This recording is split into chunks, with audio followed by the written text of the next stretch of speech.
So we've recently launched our GBA strategy, which is focused on three pillars: protect, educate, and promote.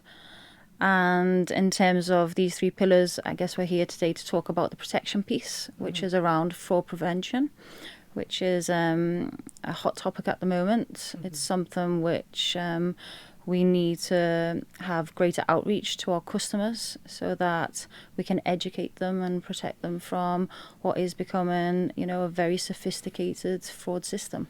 From my perspective, we are seeing a decrease overall in the kind of successful attempts, but the volume of attempts that are coming in and the sophistication of them has really increased over time. So that's why it's so important to get the message across, not just communicating how the banks can protect you, but also what customers can do locally in Gibraltar to help themselves as well. For customers in vulnerable situations, our message is always clear. Please come and speak to us. It's one of the benefits of being based in Gibraltar. We're always kind of 10 minutes away. We're on Line Wall Road. Come and speak to us. Come and see us if you've got any concerns about it, and we're happy to help. What is some of the key advice that you'd like people to hear today? I think there's an element, as we say, to slow down, no matter who calls you on the phone, wherever they say they're from and what details they may know about you. Slow down, because it's the key thing that can actually put off the scammers from going forward and gives you a chance to actually reflect on whether this makes sense or not. I think just following on your demographic question, this again, it can happen to anyone. And obviously, as Pete says, there are vulnerable clients that are potentially more exposed, but anyone could fall for a scam because they get caught whilst picking up their kids from school, and it's an inconvenient time, and you may get distracted. And again, as I said, when you hear fraud, the alarm bells go off. And again, that's why it's just so important to slow them down more than anything. When we look at the data of when most people get contacted, it tends to be at really inconvenient times, and that's on purpose.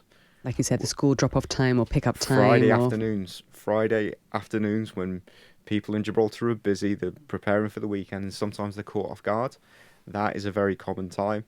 Holiday season. Season is definitely one of the most vulnerable times for customers because they're busy, preoccupied, packing the suitcases. Fraudsters know this. So perhaps on Christmas as well, when stresses are high in a way. Exactly. So I think when you're busy and when you're preoccupied, I think that's when you need to have your guard up the most. There's a big part of this which is also around creating fear for the customers. So that's why it's important. We talk about it through our Safeguard Gibraltar campaign, but really focusing on pausing, verifying who you're speaking to, and making sure that as a customer you are clear that you're being contacted from the bank and not from a scammer, because that fear and that real intimidation tactic to act now is a key pressure factor that these scammers use in order to be successful with them. And the key message is that your bank will never ask you to disclose these passwords, your PIN numbers. If you feel pressured, if you don't recognise the number, our message is very simple. Don't disclose, hang up, and call back your bank using a verified number